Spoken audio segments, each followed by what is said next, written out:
Welcome along then to one of the important videos of the week. Yes, it is strategy guide time for qualifying. A new GP event is already on its way, and yes, it feels like one has only just ended, and that's because it has, unless you're in one of them very tough groups and you went out in the opening round, because it is absolutely lethal out there in terms of groups. But let's see what we can do this week. Let's see if we can help you get through or even score some very good points. So remember, our strategy guides are exclusive to YouTube unless you are also a channel member. And obviously we cover off the very best strategies, the very best boosts, and we tried to give you some alternative strategies along the way as well. Now, if you want to ask me any questions regarding the strategies or some setup help, there is a link in the description to my Discord server, and we are about to drop a new giveaway. So if you want to keep an eye out for that new giveaway, make sure you are in our Discord channel. So you should know, F1 returns this coming week with the Formula One Grand Prix from Canada. We are off to Canada this week to match real life. Let me know if you've got any predictions of who's going to win the Canadian Grand Prix as well. I'd be very shocked if it's this guy, but our favourite friend, Logan Sargent, 10% stat boosted this week. So make sure to go and check if he is very usable for you or very rubbish, because he's actually not that bad on this game compared to others. Gallup and Nexus are the car parts. So make sure on Wednesday, when that 10% boost goes on, you go and have a look to see if they are usable.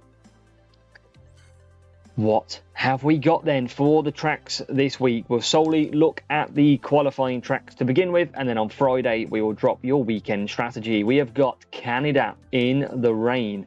We have got Sao Paulo, Brazil, remember 9 laps and it is completely dry. Baku, 7 laps, completely dry, and then we round it off with race number 4, which is going to be Zandvoort. And remember, Zandvoort has increased to 8 laps now, so we've got to be a little bit careful with that one.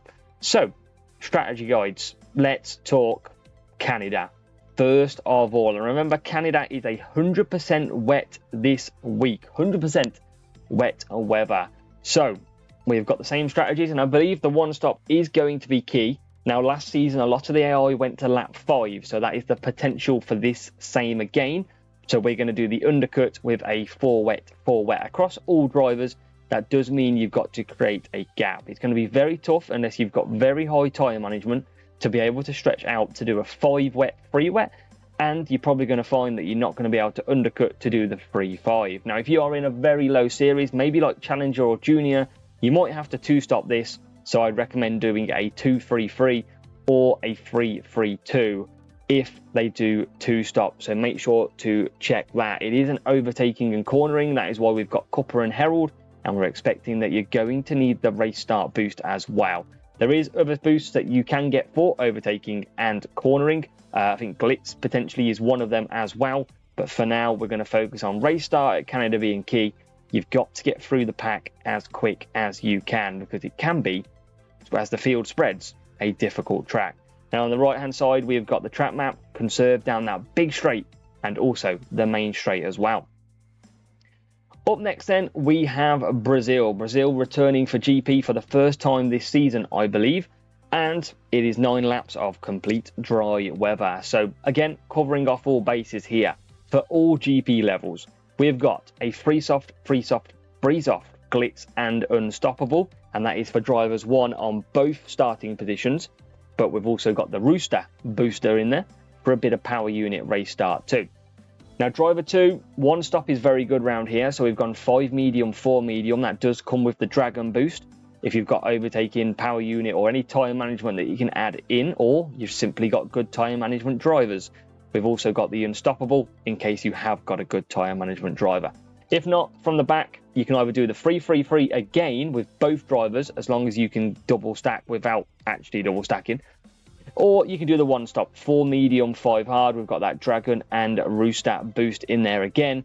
And you can see down that up the hill, round the corner, down the straight, conserve your power units. Remember, overtaking and power unit. So you need to match it off. You need a power unit set up. Overtaking drivers. Obviously, Canada, you need to match the track stats as well. Next up then, we have Baku. So Baku, race number 3, 7 laps here. And again, we're going to cover off some strategies. It is completely dry. Now, we've covered off nicely with the 3 medium, 4 hards, just in case of your tyre management. We appreciate tyres are not fair for everybody in terms of what they have unlocked. So we're going to leave it as this, but I'm going to tell you some little differences. Now, if you've got probably a good 65, 70 tyre management, you can probably run 3 soft, 4 medium. You've got to watch how you push, but that is extremely possible. You could also then run a 4 medium, 3 soft. Now, in my Challenger this week, I did also run a 3 medium, 2 soft, 2 soft, and a 2 soft, 2 soft, 3 medium. It's going to be the very same boosts that are available on the right, Street Shark, Firework, and Skull, but you've got them set up. So you want to look at 3 medium, 4 hard, or 4 hard, 3 medium as the base of your setup. If you've got good tyre management drivers, 3 soft, 4 medium, 3 soft. If you're down in the lower series, like Challenger, like Junior, 3 medium, 2 soft, 2 soft, and a 2 soft, 2 soft, 3 medium. They are very good strategies as well. You can see we've covered it off in the notes section here as well, but this is why it's crucial to listen, because we can't cover off all strategies on the same track map. It is an overtaking and speed circuit, so you need speed setup, overtaking drivers for your car and setup as well. And then finally, race number 4. We are off to Zandvoort for this one, and we have got 8 laps, and it's 100% wet as well. So last season this was 7 laps, so we've had to change the strategy completely. A little bit of guesswork here, but we're expecting a 4 wet to be crucial for everybody. So we're going to put an undercut in here as well. But if you find that a 4 wet is easier, you need to put both drivers on that as well. But we've covered it off. We've got the 3 wet, 2 wet with Glitz and Cuppa, because it's an overtaking and a cornering circuit, cornering setup, overtaking drivers. 4 wet with the same boosts as well. And from the back then, so probably looking at more your Challenger, your Junior series, we've got the 3 wets, 2 wets, and the opposite 2 wet, 3 wet, trying to do the undercut with Cuppa and Herald. Now, we expect all the AI to probably pit on lap 4, unless they really do struggle down in the lower series. So you need to try and avoid if possible, but sometimes the easiest strategy is to attack and pit on the same lap. On the right hand side, you can see the places to conserve, 3 of them, where you can gain some power unit back. So again, we try and create these track maps to cater for all of our players, from Junior up to Champions. Now, this is not straight for Champions, not straight for Junior. That's why we try and talk you through some strategies as well, to try and make it a lot easier. Now, I do recommend dropping in the Discord if you want any help, but we are trying to give you the best that we've got, and all covering situations too. But that is your strategy guide for the Canadian GP. Wednesday, Thursday, Friday qualifying. On Friday, we will release the strategy guide for the weekend racing, and hopefully you will be there to get through to Sunday and get some decent rewards as well. Make sure to hit that like button, make sure to hit subscribe, and we'll see you in the next one.